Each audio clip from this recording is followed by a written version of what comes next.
Our mandate is to provide education, information, counseling to people who are living with dementia, their care partners, such as family members or friends, healthcare professionals, as well as general public. So we've listed our contact information, and anyone can access our services regardless of whether they already have a diagnosis or not, and anyone can make a referral. So it could be a healthcare professional or you can self-refer. We also have an education platform, which is www.alseducate.ca, and there are both live webinars that you can attend, recordings that you can watch if you happen to miss them, as well as some self-paced courses. And if you are interested in anything that we have to offer, they are all listed on our calendar of events page on our main website.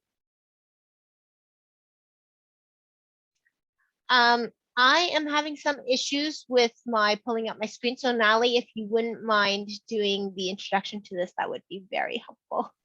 Yeah, absolutely. So my name is Natalie Dren. I am a research coordinator at the Toronto Dementia Research Alliance. The TDRA was established in 2012, and it's a collaboration among the University of Toronto and affiliated academic hospitals, including Baycrest, the Centre for Addiction and Mental Health, Ontario Shores Centre for Mental Health Sciences, Sunnybrook Health Sciences Centre, and the University Health Network. TDRA is working together to better understand, prevent, and treat dementia by creating a stronger link between basic science and clinical research, embedding research into care, improving outreach and education to the community, and increasing the efficiency of collaborative research processes across the city. So next slide.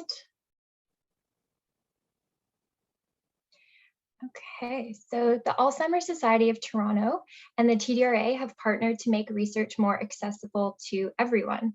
So the Toronto Dementia Network, or TDN, is a website that lists dementia-related programs and services across Toronto.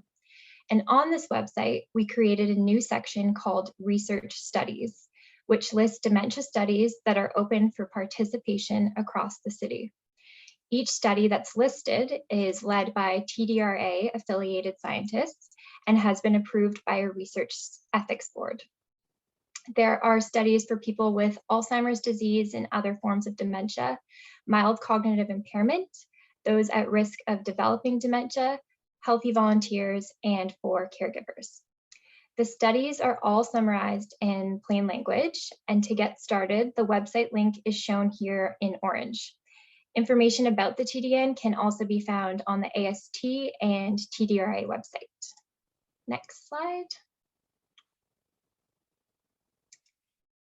Okay, so once you're on the website, there are two main pathways. First, you could browse for a study using search terms, filters, and quick searches. When you find a study of interest, you can then fill out the contact form to be connected with the research team, who will enroll you in the study if you're eligible. Or at the bottom pathway here, if you're not sure where to start or you've looked for a study and can't find one you're interested in, you could fill out a questionnaire and be matched to a study instead. And any information you enter anywhere on this website will be securely stored and protected.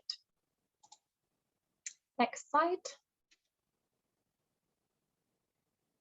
Okay, so this is what the website interface looks like. And if you just search Toronto Dementia Network and not research studies specifically, you can get to the research studies section by clicking the tab along the top right, which is circled here in red. Then when you're on the page, if you're looking for something specific, so for example, Alzheimer's disease or a study name that you know, you can type it in the search bar along the top. You can then either hit submit with that term or apply more filters like the type of study, age group, target population, or the study location, and then hit submit. Alternatively, you can use the quick search buttons we have in the blue boxes, or you can search using filters without using a search term. So for example, just clicking on a type of study or a target population from the drop-down options in the filter menus will also bring up search results. If you'd rather fill out a questionnaire to be matched to a study, click the Match Me to a Study quick search box or scroll to the bottom of the page and you'll see this orange button that says Can't find a study you're interested in, which will also take you to the questionnaire. Each study summary, as shown in the hands-on example on the left, describes what the study is about, who can participate, the location, and the time requirement. And that's, again, all in plain language. I think that's it for the TDN explanation. If we can move to the next slide. So we're going to be introducing some speakers now who are speaking about a study that's actually listed on the TDN website called Hands-On. So these are our speakers from ANDREI. First is Dr. Richard Schwartz. He's the principal investigator for Hands-On, which is the study that will be discussed today. Dr. Schwartz is a stroke neurologist at Sunnybrook Health Science Center and associate professor, Division of Neurology, Department of Medicine at the University of Toronto. Bill McElroy leads ANDREI's Gait and Balance and remote monitoring platforms and is a professor in the Department of Kinesiology and Health Sciences at the University of Waterloo. Karen Van Utegem is an ANDREI affiliate scientist and research assistant professor in the Department of Kinesiology and Health Sciences at the University of Waterloo. So today we'll be learning about ANDREI's work investigating the multiple diseases that can cause dementia, as well as about the hands-on study I mentioned. So thank you very much to our speakers and welcome. Begin with Dr. Richard Schwartz. Thank you so much, Natalie and Julie, for having us. We appreciate the TDRA and the Alzheimer's Society for hosting this and for giving us an opportunity to talk to this group today. It's our pleasure to be here. We're going to just switch over from screens, and I saw a question in the chat. We're certainly happy to share slides, and I know that this is also being recorded. I don't know, Julie, maybe at the end you can speak to how participants can access the recordings if they like. So I'm here to talk today on behalf of ANDREI, the Ontario Neurodegenerative Disease Research Initiative. It's a mouthful, but it summarizes really a provincial study. It's taking place across Ontario with clinicians and scientists, researchers, persons with lived experience, caregivers, community organizations, all coming together to work together to advance dementia research, care, to provide services, or to help accelerate even commercial discoveries that can make people's lives easier who are living with neurodegenerative diseases and dementia. So we're going to be talking to you today about one of our major studies over the last year and next year. This study was actually designed well in advance of the COVID-19 pandemic, but you'll find a lot of research is difficult to access right now. This trial was already written to be accessible in the community to try to reach people where they're living with their conditions rather than in the academic centers. And so it lends itself very nicely to the world that we're living in right now. So it's my pleasure to present together with Dr. McElroy and Dr. Van Utegem. We'll be passing the screen along a little bit as we go. But to start, again, thank you for having us. We're just going to talk very briefly at high level, and I think a lot of people on this call understand that dementia is important. It's a leading cause of dependency and disability among seniors, people who are living with this disease or who have had family members. Both as a clinician and as a caregiver, I've had family members live with this disease, and I can tell you, and I'm sure most people on this call would testify, it has a significant impact on the social, mental, physical, sometimes financial well-being of patients, family members, caregivers. So most of us in Ontario and around the world know somebody. Dementia touches the lives of at least 2 out of 5 people. In fact, 1 in 2 Canadians is expected to suffer from dementia, stroke, or both in their lifetime. So as a stroke neurologist interested in vascular cognitive impairment, this is ubiquitous. 20% of us have actually provided direct care for a family member or loved one living with dementia. So this is a very common and impactful condition that is actually an increasing challenge as we deal with a large chunk of the population, the baby boom and the baby echo, as these demographics are aging. This is actually even an old slide. So these peaks are actually moving up the age-based curves. And we know that by 2038, 25% of our population will be at what we currently consider retirement age, over 65. What about dementia? What does that really mean? So the first thing is that dementia is a syndrome. And what a syndrome is a group of signs and symptoms that cluster together that are typical of a given condition. So it's a bunch of things that go together. So dementia is not a why, it's a what. It doesn't tell us why this is happening. It tells us what's going on. And dementia really is defined as a decline in function that affects aspects of thinking, usually memory and at least one other area, that interferes with day-to-day function. That's the definition of dementia. And terms get used interchangeably a lot, but dementia gets mixed up with Alzheimer's disease, which is one specific disease-based cause. It gets mixed up with neurodegeneration, which is another umbrella term, which talks about the pathology. It talks about nerve cells, brain cells, deteriorating or dying off because of some kind of problem. Alzheimer's disease is one of those potential problems. And so there's lots of different causes of dementia, this umbrella term, be it stroke and vascular dementia, Alzheimer's disease, Parkinson's disease, or that overlap between Alzheimer's and Parkinson's called Lewy body. There's multiple different causes, and even these causes can occur many times. So the most common combination that we see is Alzheimer's together with stroke, and even silent strokes that don't cause, clear, obvious symptoms can unmask the pathology of Alzheimer's disease and result in symptoms that might not have otherwise resulted in symptoms. So dementia is that umbrella term, but as I'm kind of alluding to, it's a complex challenge because even that umbrella term, even that syndrome, or even the individual diseases that we were discussing, don't match the symptoms and the pathology and the function. So somebody can have Alzheimer's pathology building up in their brains, and many of us probably do, from the time we're past our 20s or 30s, but it only becomes symptomatic when it reaches a critical point, when enough damage is done. So many people can have Alzheimer's type pathology or Parkinson's disease type pathology in their brain cells, but not causing symptoms. And other things have to happen, head injuries or strokes, to unmask the consequences of those challenges, or they have to get severe enough that they start to have symptoms.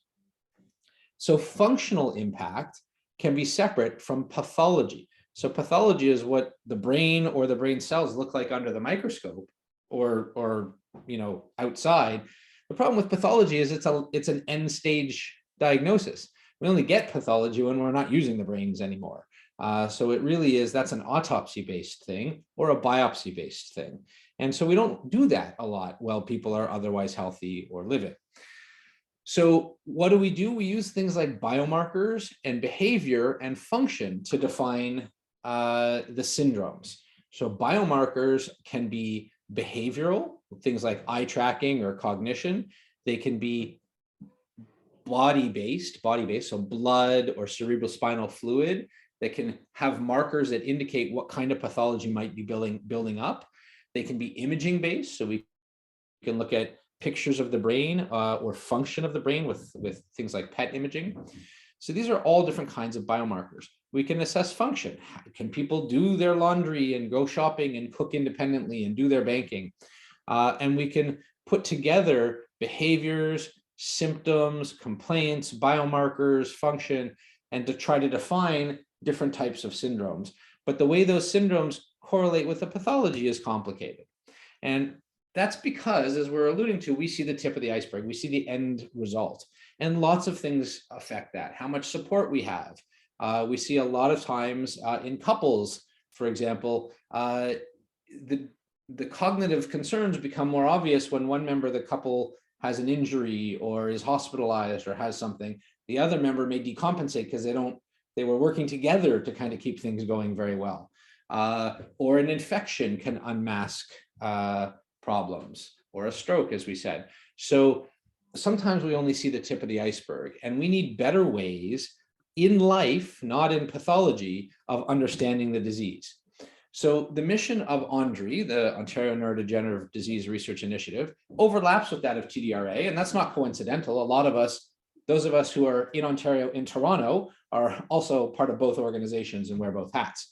And we're rowing together. Our goals, well, I didn't even touch the screen, that was interesting, are really to improve the diagnosis, outcomes, and care for people living with neurodegenerative diseases, stroke, and dementia across Ontario, but also whatever contribution we can make to the global study.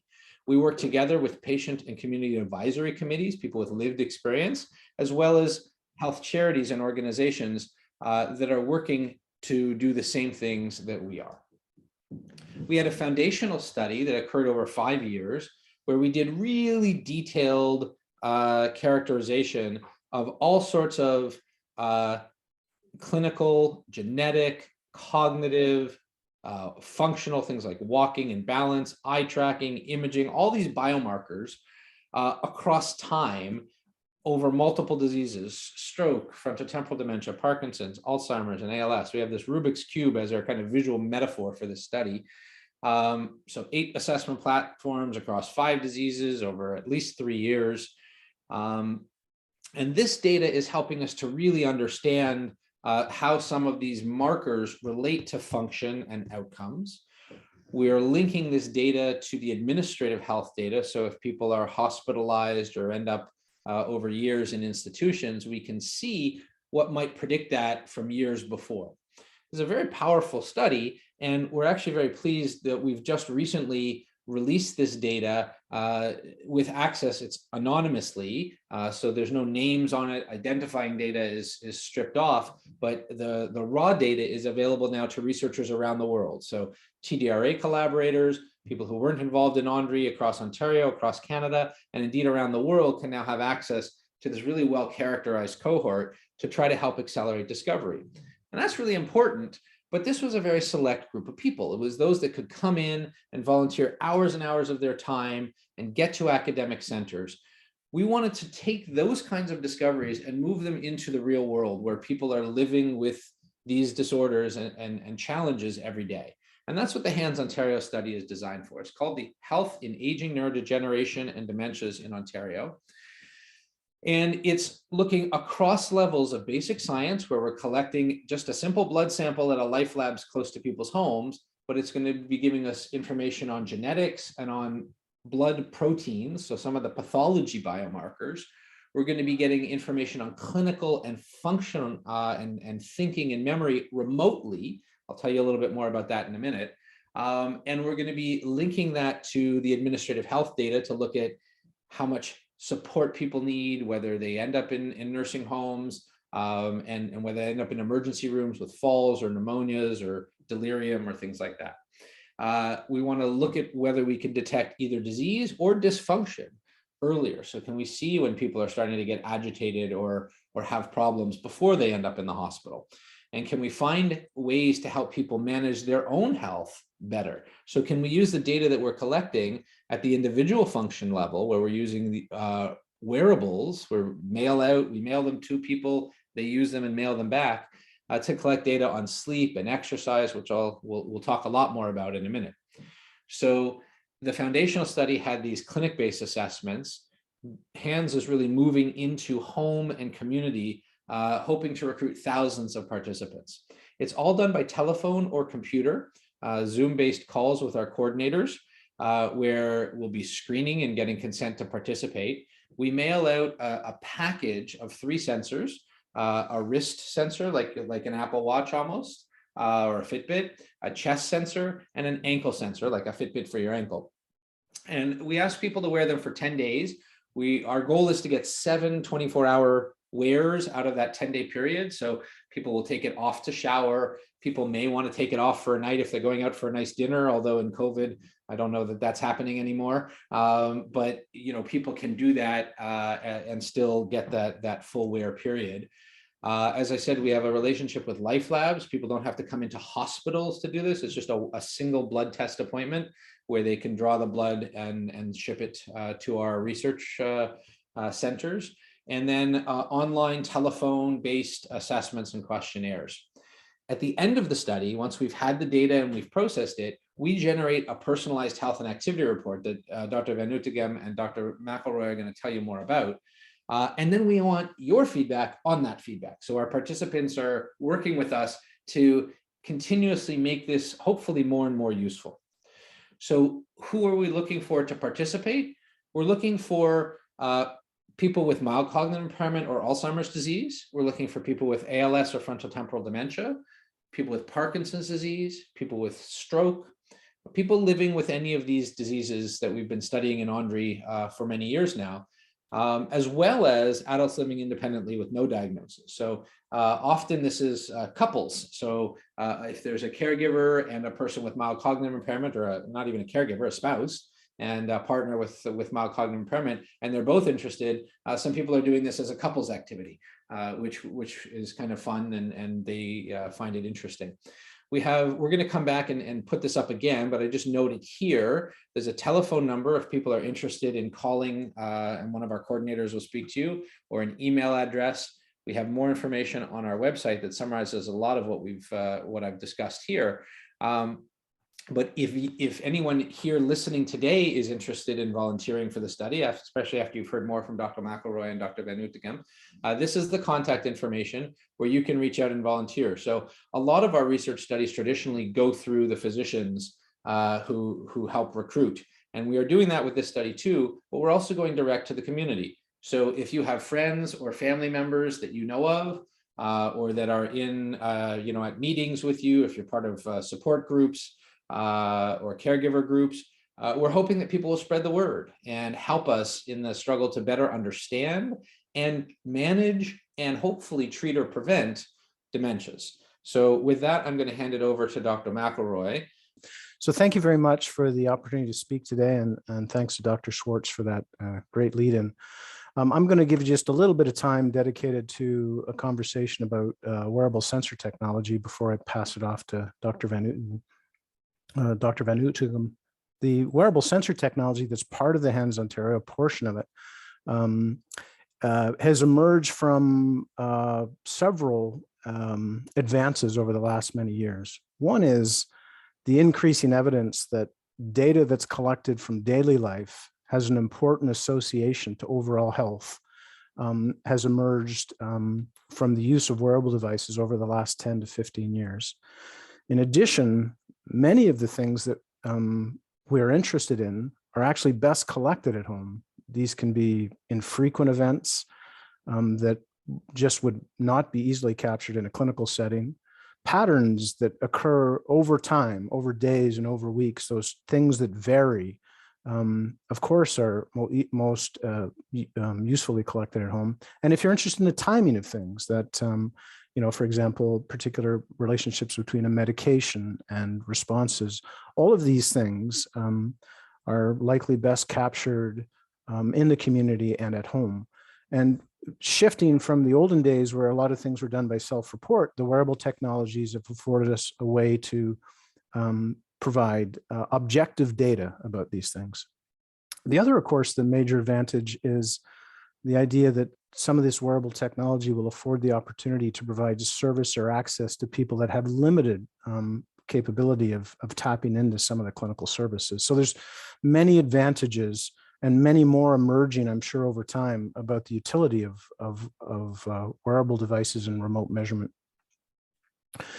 What we do is sort of encompassed a little bit in this slide, ranging all the way from concern about which technology should we be using. There are so many choices out there, all the way from commercial devices, Rick mentioned a couple, the Fitbits and the Apple Watches, to sort of clinical research tools, which are sort of very powerful, but not very practical for use sort of in clinical setting.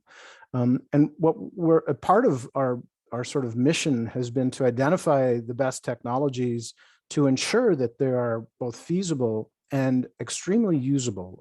It's not uncommon in some of the earlier studies in wearable devices for the studies to report lots of non-wear or non-compliance because it's just difficult to use the devices. And if people aren't going to wear them or use them, or if the data is not interpretable, then really this whole effort would go to waste. So a priority has to be about is it feasible, practical, and usable? And that's been a major priority for us in terms of resolving which devices and how we analyze the data and how they're used. The other thing we want to make sure to do is we maximize the usefulness of the data. There's a lot that can be abstracted from information gathered from even a single device. And many times the devices that are out there only extract a bit of information. And we want to make sure we tap into all the utility that can be made available from these devices. And that includes advancing new analysis, developing novel measures that are related to specific individuals, and creating novel data sets that other people can continue to advance analysis. So we are not using off-the-shelf commercial products in that case because we often can't get access to the raw data. So we've had to do a lot of development on the front end about selecting devices, advancing analytics, really to achieve the last part, which we consider one of the most important parts. And Karen's going to speak a bit more detail about some of our advances in this area. And that is, how do we get the information back to the people that it matters to? The people who are wearing the devices, the care providers, the clinicians. This information can't just sit on a device and be ignored. It has to be used if it's going to make a difference. And so we've spent an awful lot of time trying to determine, and continue to spend a lot of time to determine, how this information gets returned back so that it is useful and meaningful. So it is a large part of the work we do, is trying to continue to advance the utility and also hopefully have a meaningful difference on disease management, prediction, informed personal and clinical healthcare decisions. All of that is our priority, and has been a significant advantage to working in the ANDREI initiative, because of the important connections between users and clinicians and researchers. I just wanted to share with you a little bit about some of the sensors we currently use, and we still explore new ones as we go along. The ones on the left here, I'm not sure if you'll see my mouse, but the ones on the left here, a little bit blurry, I apologize. These are referred to as IMUs, or inertial measurement.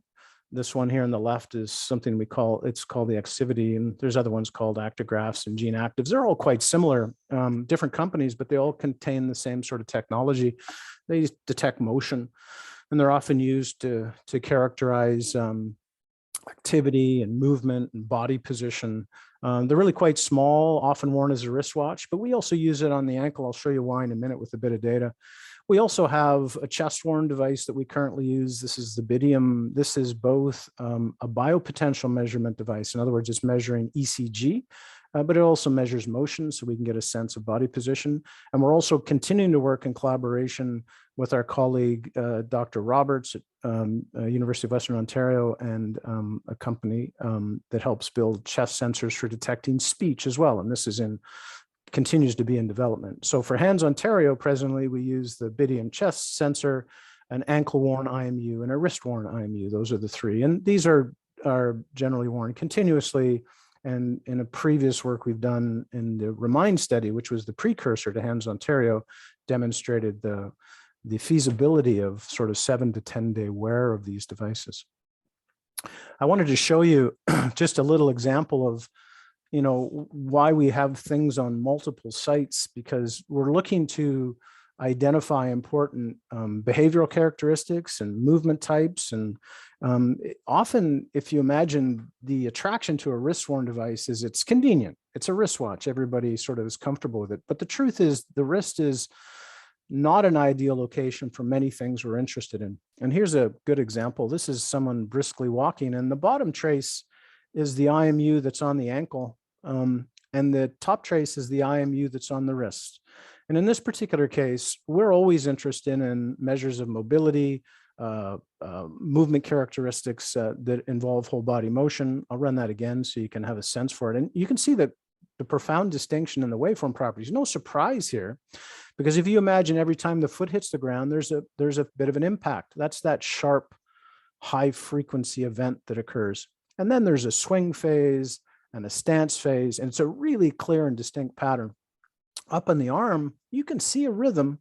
It's not as clear, even though this is a brisk arm motion. You can kind of extract mobility in here, but you certainly couldn't extract the details that are of interest about gait characteristics, speed of walking, step-to-step variability, which is a prognostic indicator for fall risk. This is a simple demonstration about how important it is about where you place the sensors, not just what sensors you use. And this, in this particular case, we use both the ankle and the wrist for very different things. We use the ankle for activity, the ankle for mobility and issues of sedentary behavior and body posture, and the wrist for sleep and other things. And often they're combined in something called sensor fusion to help construct daily behavior patterns. And this is an example post-processing about how we assemble these back to tell a story. This is just a bit of a sample of data for 3-4 days. The bottom green trace is day 1 and midnight and flips over. And the first thing you can see is this is a wrist-worn IMU. You can see the relative inactivity at night, indicating periods of likely periods of sleep.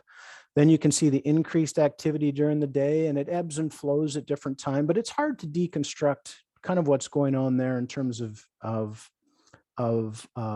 specifics. If we simply add an analytic that builds off of that with respect to, with respect to sleep now, if we use our algorithms to identify periods of sleep, which again is based off this IMU, we now can overlay when sleep is actually occurring. And here in the red lines are periods of sleep. The periods that are down are people that are awake again, or it's a fragmentation of sleep. And you can see these overlaid periods that now provide more clarity about the relationship between activity and bouts of sleep. And if I go one step further and I add walking, so now these are periods of walking that are now assembled from the ankle-worn IMU, and you can begin to see periods of time where the arm activity that's measured is related to mobility, and other periods of time where the arm activity is related to non-mobility-related activity. This is how we begin to merge sensors to assemble a story about interpreting activity, mobility, sleep quality, sedentary behavior. And it is the essential combination of different sensor types and different sensor locations that make this more descriptive profile of people characteristics that's important and unique to the HENS Ontario study. This is where I'm going to make a transition to Dr. Van Ootengem, because she's going to tell us a little bit about how this data makes its way to usable format. And Karen, I'll just precede this by saying the advantage to the technologies that we currently use, because we have access to the raw data based on our sort of criteria, is we can look at data at a millisecond level all the way up to sort of weeks, and in theory, in the future, extend out to months and years as the technology improves and data management improves. But the scope of this is important for us to look at, transient events, or for example, the inclusion of cardiac or heart rate against workload, looking for periods of high anxiety. That's something we would do on a millisecond to second level. Behavioral patterns and circadian rhythms at the day level. Daily day-to-day variation, we'd be out looking at weekly patterns. So all of this is possible in the current data set. So Karen, maybe I'll pass it to you and you can just tell me, I think we've agreed I'll be your slide carousel controller. Yes, that's great. Thanks, Bill. Yeah, I was just going to take also a bit of time on this slide before we advance to just start my portion of the talk by saying that I'll use the rest of the time to highlight some of the work we've been doing to just as Bill said, translate this large volume of data that we're able to capture from the sensors. So people are typically wearing these sensors for 24 hours a day over the course of several days, and in future, potentially longer once the hardware affords us that ability. And translate that into meaningful outputs for end users. So this, as Bill described, could include summarizing the data for research purposes, but importantly also for use by individuals, by care partners, and by clinicians. And so the way that we choose to summarize the data depends in part on what we're interested in looking at, and Bill's given some great examples. And all of those options are afforded to us from the data that we capture. It's simply a matter of how we choose to reduce that data. Next slide.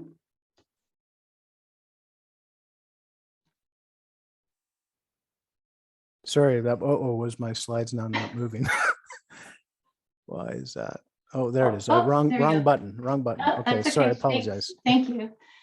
So within ANDREI, we are of the view that reducing these data into outcomes that can impact self-care and clinical care is really critical to our effort and to our success. So as Rick said earlier on in the talk, we have an interest in finding ways to help people manage their daily health-related behaviors. And this may include functional impacts of a person's diagnosis. So impacts of their diagnosis, for example, on their sleep or their physical activity, on their social engagement as well. And so to this end, we have a really keen interest in developing methods of delivering feedback or results from the sensor data to the people who have worn the sensors, and also to their care partners and to individuals within their circle of care, including other healthcare providers, recognizing that different users will have different needs depending on what they intend to use the information for. And to that end might require either different information or different levels of detail, for example.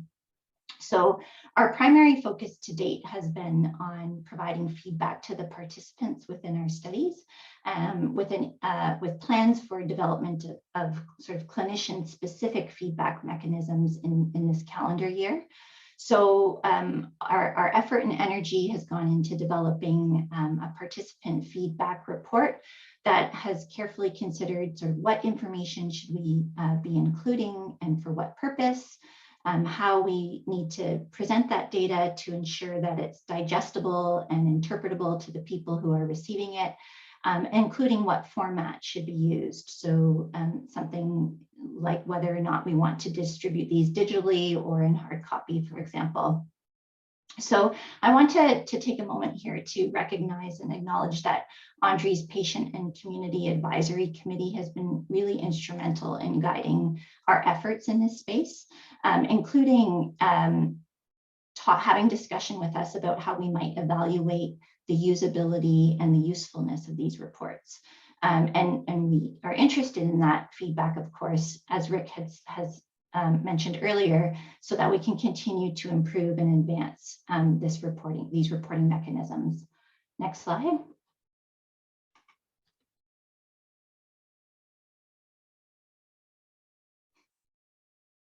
Oh, thanks. No, oh, thank you.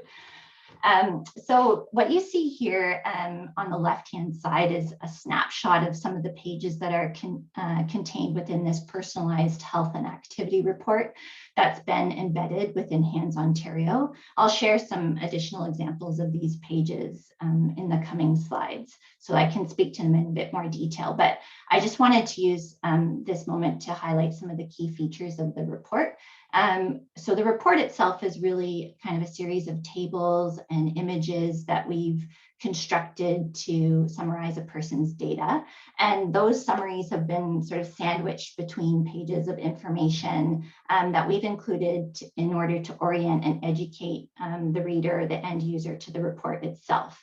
And so at the beginning, for example, we've included information about how to read the information within these tables, and figures or images, as well as, who someone may wish to share the information with, or additional resources that they may wish to seek out in order to further their understanding of some of their data. We tried to really optimize readability in the way that we've formatted the report, in the language and the text that we've included in the report, in the colors and the contrast in those colors, so that it is sort of readable and digestible to everyone who receives it.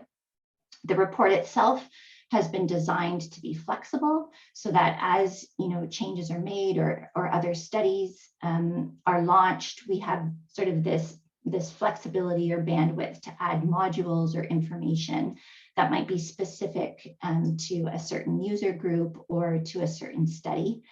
And this current version of the report really focuses on lifestyle behaviors, or modifiable health-related behaviors, we refer to them as. And our hope here is that by focusing our attention on these, we will increase the potential for behavior change so that we can improve self-care and disease management and overall health. So the domains or the areas that we currently focus on include physical activity. This is both volume and intensity of activity. Sedentary time, so how much time we're not sort of moving or active. Mobility or walking, we know that walking sort of is a large part of a person's day-to-day activity, so we have specific interest in walking. Sleep, of course, and then something we refer to as nighttime behavior, which paints a bit of a picture for us of what's happening over the nighttime period. So are there periods of time, for example, when someone is awake, and what are they doing in the time that they're awake? Next slide.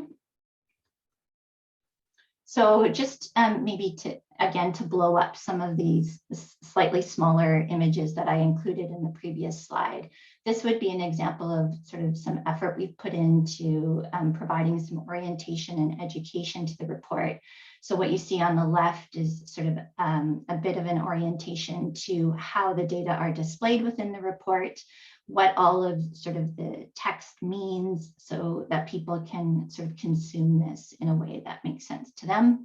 And we really do have interest in understanding whether or not this information, when delivered back to our participants, will sort of compel them to want to share with others. And others may be a friend or family member, and maybe someone who provides other care to them, including a healthcare professional. So embedded within Hands Ontario, we are sort of inquiring with participants of the study after they've had some time to review the data and to think about what they might wish to do with it, to circle back with them and ask them some questions related to how they shared the information and what it was that they actually shared and what kind of response they got in sharing this information. Next slide.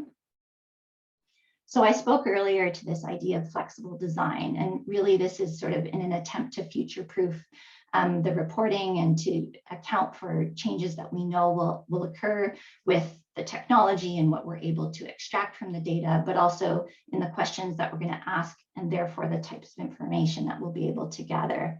So right now we've got these sort of domains that reside largely under activity, sleep, and mobility or walking.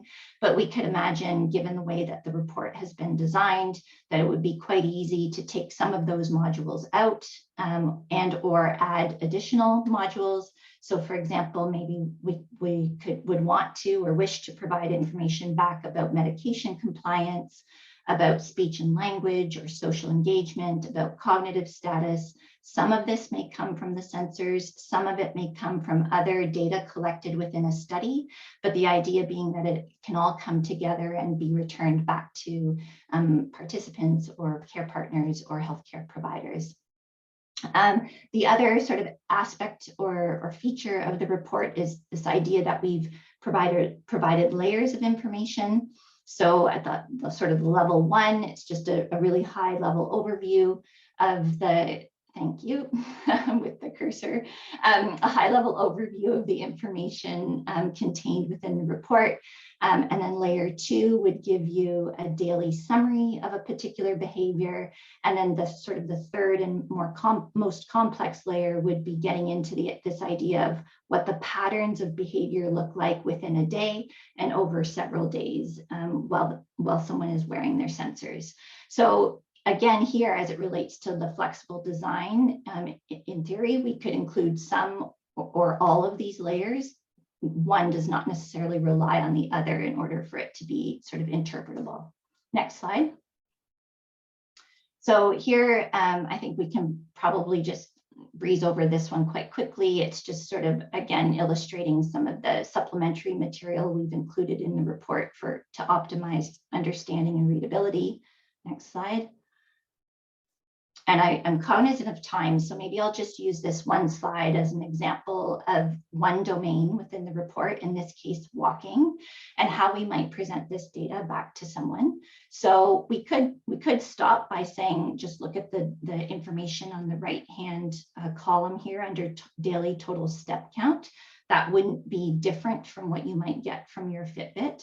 And so we could count our steps per day. We could look for patterns in total daily step count over the course of several days. But what we may wish to reveal or understand better is just how those steps are accumulated in a day. So whether they're in short bouts of walking, so those might be walks that relate to activities of daily living, or in longer duration walking, which might be more purposeful or intentional walking for exercise. So you can see how this additional layer and this new way of looking at the data could be informative to someone. So we can encourage people to try to move some of those short walks into longer walks. We can have conversation about behavior change. And then on the right-hand side, just illustrating sort of this idea of how your walks are distributed throughout the day, where white spaces for each day are periods of time where they're not walking. It doesn't mean they're not active, it's just not walking. And then within the colored bars, whether those walks are occurring in short or long bouts. So you might imagine someone could reveal a long walk sort of every morning as part of their patterns of behavior. And have, sort of a trailing off of walking later in the day. So all of this gives you some sort of vision for what it is that we could have conversation about, which is, I will mention before I turn it back over, is something else that we've embedded as part of the Hands-on Ontario study, which is to then review these data with participants in a 30-minute consult or phone call, so that we again ensure that the data has been understood and digested and that there's an opportunity for action. Next slide. I think Bill will just go. I know we've got some other examples here, but you want me to just talk briefly? I can talk briefly. No. Okay. So I'm struggling between giving you more information and keeping time. So I'll just finish off here by saying, these domains of interest that we've currently focused on, which you see here, we believe to be important because they are markers of health. So as we continue to advance the analytics in this space, as we continue to gather these data and understand, what's happening in free living or daily life with respect to these behaviors, we can sort of advance the science in terms of using these behaviors as markers of health. Next slide. Oh, there you have it. And again, and I'll just pass it over to you, Rick. Thanks. Thanks, Karen. Yeah, so we're going to leave this slide up for a moment and maybe use this time to address some of the questions. Remembering that eligible study participants, there have been some great questions in the chat that I'll just draw attention to. Persons with neurodegenerative diseases, stroke, people living independently, it's important to note that we don't have a severity cutoff. So this protocol is designed to go across the full range of severity, from people living with diseases, working with diseases, vacationing with diseases, driving with their diseases, and being fully independent, all the way through to nursing home and full care. People, obviously, some of the diseases, people with stroke or ALS may be less able to walk, for example, or maybe wheelchair bound. That's still, there's useful data from the different sensors. The wrist and chest maybe more so than the ankle, but this is where comparing across diseases and across severities is part of what we're doing. That's part of the ANDREI theme. Important to also note that in ALS and Parkinson's right now, we are generating some sub-studies in ALS, looking at monitoring and seeing whether these devices can actually help provide more close follow-up during times between visits, because 6 months can be a long time, unfortunately, in the progression of ALS. And clinically, when people are only seen every 6 months, a lot can change.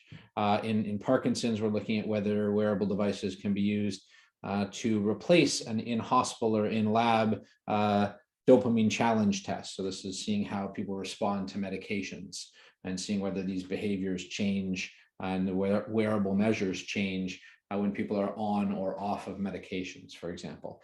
Another great question that came up, and Bill, I'm going to put this one to you and Karen, was we have some participants who would love to use these devices during their aquafit classes that they do a couple times a week and see what aquafit does, and would that count as sort of activity and exercise? So are they waterproof? How do we handle that? Well, at present, the present way we configure them, they are not, although they claim they are. I don't think we've done, so presently we are asking people to remove them if they are going to be submerged. If they can get damp, it's okay, but we are trying to work towards an approach to make sure that they are waterproof and could be worn during water activities, because more and more people we've seen over the first hands, there's a surprising number that actually are engaged in swimming and other activities. So presently, Karen, it'd be fair to say no, but we're hoping to resolve that, I think. Yeah, and I think part of that could even be, what we're sort of experimenting with now is putting a covering over top of the sensor so that if the sensor itself is not waterproof, that we would be able to protect it in such a way that it would become waterproof. Yeah. So the answer would be hopefully soon. And then yes, that would be great, because it'd be great to capture that activity as well.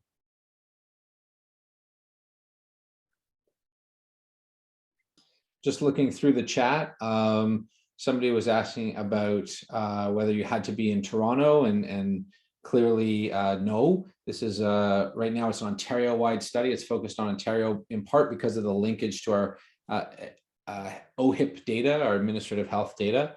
So it's focused all across Ontario, but we have people from rural Ontario and Thunder Bay, Sudbury, Northern Ontario, certainly well outside of the GTA. We're recruiting in London and Hamilton and Kingston, and so we're looking at participants from all over Ontario who are interested.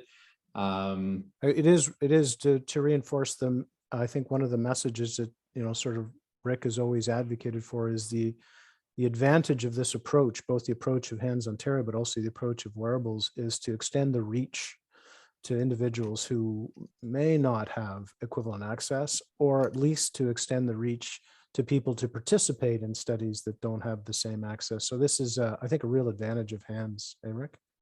Absolutely. I mean, it really is. We, in the last 2 years, diversity, inclusivity, equity have taken a whole new lens, and that, in this case, refers not just to socioeconomic or racial diversity. It also really applies to disease severity diversity, disease, purity. A lot of studies only want people with one disease purely, definitively. We are deliberately embracing the diversity. Geographically, people who maybe can't afford to take time off work, or not as mobile to get into research centers, people may live far away, so on. So this study is really designed for that. That was the original intent behind making it remote. As it turns out, as we said in COVID, a lot of other research just can't happen if it's not remote. So this has been a little bit forward thinking that's put us in a very good position. But we've been working up to this with our previous studies that we've done in ANDREI. We didn't talk about some of the pilot work from a study called REMIND, showing that people with neurodegenerative diseases can tolerate this. They don't mind it, that the devices aren't too bothersome or cumbersome or irritating for people. So we've really been building up to this for about 4 years, and this study is the culmination of that. So with respect to a good question online about exercise studies, and the effects of exercise and how that would affect the study. I mean, it would affect our reports, and you don't need a fancy report to tell you that you can't get to the gym, so you're exercising less. So it's okay. I think as you said, we're in an interesting time, and all research that's being done during COVID is going to have a bit of an asterisk to say, well, I normally would walk more, but I can't because my condo is in lockdown and I can't get into my exercise room. But maybe that can spark a conversation on how we can exercise or be active even without that, and what options there are. So, certainly, I think it's Marilyn that was asking that question. The other option is to wait a few weeks and see if the gym opens up again. And by the time, from the time you reach out to us to the time you actually get the device on is a few weeks, because we go through the process of consenting. We try to time it so you get the devices early in a week where we can help you put them on and so on. The full arc of the study from the time you contact us at the beginning to the time you finish with the feedback reports is about 8 weeks. You're not doing the study for all that time. There's a few appointments, a few different visits spread over those 8 weeks. So, pardon me, so as not to be too intrusive. So the turnaround time to run the analytics is built on, we've really worked hard to build processes and pipelines, and this is really what Bill, Karen, and their teams have spent a great deal of time doing, is building these pipelines so that the data can be available within weeks of you returning the devices. Bill, I don't know if you want to speak to that.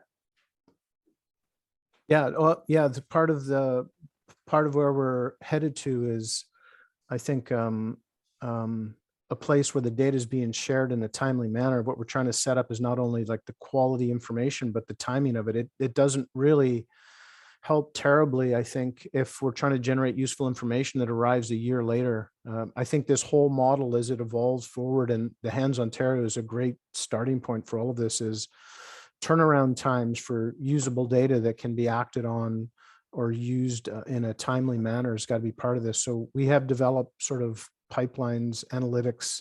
These devices, by the way, that we're using in Hands are what are called data logging devices.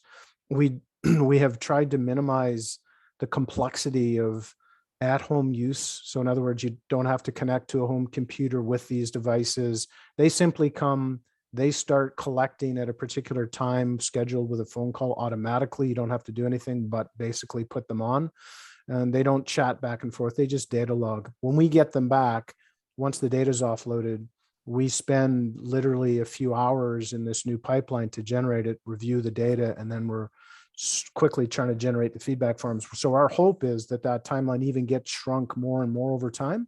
And eventually, when the technology permits it, I suspect this might even be closer to real time down the road. But presently, I think we've got a system that's pretty unique in terms of turnaround for reviewing data, and it's still fresh in people's minds. Karen, like it's still, they're getting that V4 visit, which is the feedback visit. I mean, Karen, I think mentioned it. I don't know, Karen, if you wanted to comment on that. Yeah, no, I mean, just to make note that that is inclusive of the time it takes to mail the sensors back and out, right? Mm-hmm. So we've got sort of a window of time that's quite short from the time you send those sensors back to the time that you receive the report. Can you, Bill, just go to the next slide as we're wrapping up? So another good question about the participating more than once. At the moment, the core study is one time, but we do ask people if they would be willing for us to contact them again. We're hoping as we get more funding and different funding that we could do repeat testing, for example, as a sub-study of this. So if people say, yes, please call me back if you have a study, you know, a new study going you think I'd be interested in, then that is the plan. That's part of the platform that we're working on. Just to highlight, as I know we're running out of time, this coming up in 2 weeks' time, 2 weeks from today, is another virtual event where you can hear more about this if you're interested. We're going to be having people talking in more detail about biomarkers. We'll speak again about the Hands Ontario study. Dr. Van Uitkem and Dr. McElroy will be presenting, as well as we'll be presenting some of the data on population health, so the administrative health data that we talked about. Some of the basic science data will be talked about. So feel free to come and register. You can find, Ruth, I believe, a link to it on our ANDREI website. We don't have the Eventbrite page. Yes, on ANDREI.ca under events, you'll see the link as well. So if you just look for ANDREI, ONDRI.ca, you'll get a link to this. And thank you, everybody, for your time. We're happy to stay and continue to answer questions if people are interested. And if you will, hopefully we left the phone number and email address. You can also find it on our website, ANDREI.ca, ONDRI.ca. And thank you again to TDRA and Natalie, and to Alzheimer's Society and Julie for hosting us today. Thank you so much. I just wanted to say thank you to our 3 speakers for sharing all this information. I found it really interesting. I mean, I don't think I have any neurocognitive impairment, but I think this information would be really vital and maybe give me a little bit of a kick to make some changes that I know I ought to, but haven't. So we are recording this. It will be available on the Toronto Dementia Network website when you click onto the ANDREI hand study. So that will be available in the coming weeks, so please stay tuned. I will also be sending out a set of the slides when I receive it from our speakers, so again, also stay tuned. And then in our chat link, I have also included our evaluation. This is part of a series that we're doing, and any feedback that you provide us would be really helpful for structuring future updates and research. And I did want to let you know that we do have another one scheduled on March the 24th at the same time, 12 p.m. Eastern. The details on the topic will be released later, so please stay tuned onto our Alzheimer's Society of Toronto website. So again, I want to say thank you to our speakers, and I look forward to seeing you in the future. Take care.